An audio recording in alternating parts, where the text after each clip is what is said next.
ये जो ज्ञान होता है ना, इसको बोलते हैं प्रज्ञा चक्षु का खुलना। दर्शन की भाषा में बोलते हैं कि हम दुनिया में जो कुछ भी समझते हैं वो कैटेगरीज में समझते हैं, हाँ ना, अच्छा बुरा। एक समय के बाद अब इन कैटेगरीज से मुक्त होकर सोचने की स्थिति में आते हैं। जैन धर्म में एक बड़ा गहरा विचार है स्यादवाद, हम जल्दी ही समझेंगे 2-4 दिनों में शायद।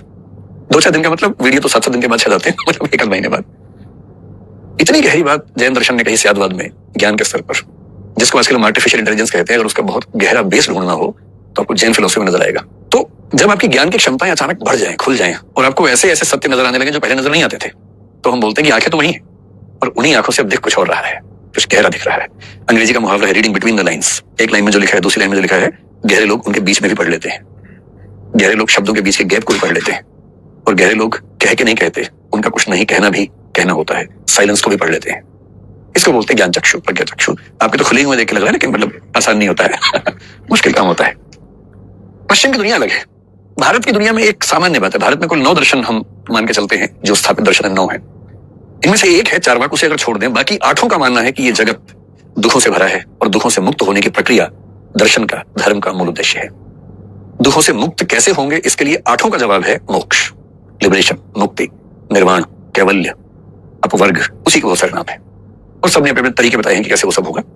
तो भारतीय दर्शन की नेचर सामान्यतः एक आध्यात्मिक किस्म की है, चार्वाक को छोड़ दें अगर।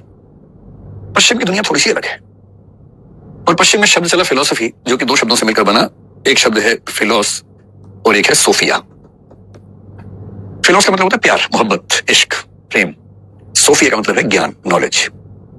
अगर आपको ज्ञान से प्यार हो जाए, ज्ञान नाम के व्यक्ति से नहीं ज्ञान से प्यार हो जाए, विजडम। और ये जो ज्ञान होता है ना, इस ज्ञान के लिए नॉलेज बहुत हल्का शब्द है, ये विजडम है।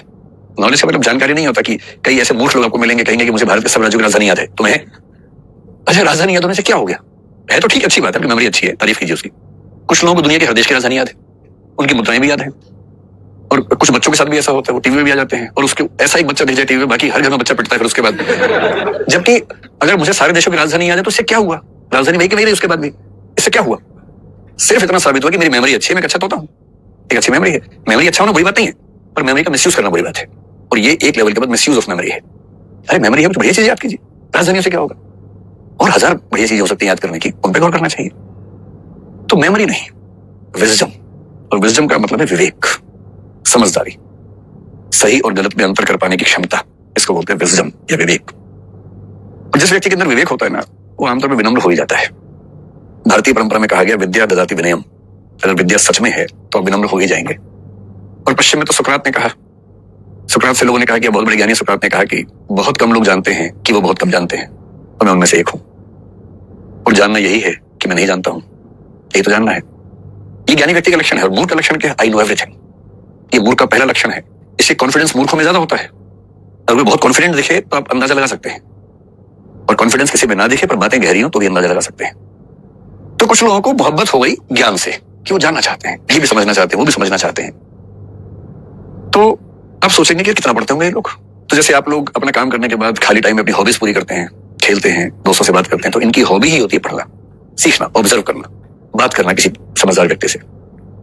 जॉन डीवी एक अच्छा दार्शनिक अमेरिका में 20वीं सदी में हुआ, उसने बड़ी गहरी बात कही। एजुकेशन की फिलोसफी में उसका नाम सबसे ज्यादा आजकल चलता है। उसने कहा कि education is not the preparation for life और preparation of life, education is the life in itself. शिक्षा जीवन की तैयारी नहीं है, शिक्षा जीवन है, ज्ञान जीवन है। एक समझदार व्यक्ति बनने की प्रक्रिया में लगातार रहना, इससे बढ़िया जीवन क्या हो सकता है? और ऐसे लोग होते हैं जिनको जानने का इतना शौक है, कभी कोई किताब लेके बैठ गए, कभी कोई किताब लेके बैठ गए, रोज कुछ जानना चाह रहे हैं। कुछ के मन में आ रहा है कि मैं ये खा लूं, मैं वो खा लूं, कुछ के मन में आ रहा है कि मैं ये जान लूं, मैं वो जान लूं। तो यदि किसी को ज्ञान से, पढ़ाई से, चिंतन से, मनन से, सीखने से, ऑब्जर्व करने से, जानने से मोहब्बत होने लगे, तो समझ जाइए कि वो व्यक्ति फिलोसफी की राह पे चल पड़ा है। और फिलोसफर्स अलग होते हैं, दाढ़ी बढ़ जाती है आमतौर पे, कपड़े अलग किस्म के हो जाते हैं, लोग घबराने लगते हैं उनसे, पर बड़े गहरे लोग होते हैं। तो उस गहराई तक कैसे ये यात्रा हुई, उसको थोड़ा सा समझने का प्रयास करेंगे आगे। ये जो दर्शन है, इसकी शुरुआत कहां से हुई? मतलब मैं आपको ये बताना चाह रहा हूँ कि कुछ लोग आपको ऐसे मिलेंगे, विशेष रूप से विभिन्न धर्मों में जो आस्थाएं रखते हैं, उनको ऐसा लगता है कि जो हमारी चिंतन परंपरा है अनंत काल से चली आ रही है, अनादिकाल से चली आ रही है। मेरा काम अंधविश्वासों को बढ़ाना नहीं है, ना मैं अंध अविश्वासी हूं, लेकिन मेरी धारणा है कि विज्ञान का सम्मान किए बिना आज के समय में हम फिलोसफी को नहीं समझ सकते।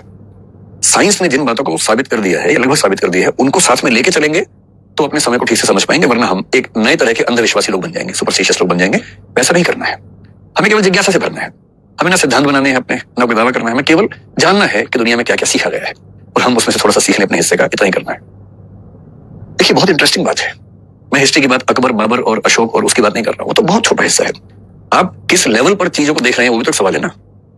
पूरे ब्रह्मांड के इतिहास को सोच के देखिए। ब्रह्मांड यानी पूरा जो कॉस्मोस है, पूरा संसार है, पृथ्वी नहीं, सारी आकाश गंगाएं मिलाकर जो है पूरा, उसे बोलते हैं ब्रह्मांड, सृष्टि उसे बोलते हैं।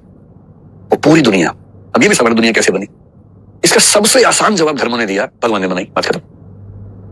ये आत्मा, भगवान, पुनर्जन्म, ये जो चीजें हैं ये बहुत आसान उत्तर हैं बहुत मुश्किल चीजों के। कुछ मामले में सही भी हो सकते हैं, किसी मामले में प्रश्न खड़े हो सकते हैं, और फिर गाने में लिख देते हैं, दुनिया बनाने वाले क्या तेरे मन में समाई, काहे को दुनिया बनाई। अब यही नहीं पता बनाई किसने, और सवाल पूछने में लगे हुए हैं काहे को बनाई, क्यों बनाई, वो सब सवाल जवाब चल रहे हैं। जो हिस्ट्री है अभी दुनिया की, अगर वैज्ञानिकों की बातों का साक्ष्य मानो, ऐसा माना जाता है कि लगभग 450 करोड़ साल पहले इस संसार का अस्तित्व शुरू हुआ। 450 करोड़ बोल रहा हूं मैं, 450 साल नहीं बोल रहा हूं, 450 करोड़ साल पहले, 4.5 बिलियन ईयर्स एगो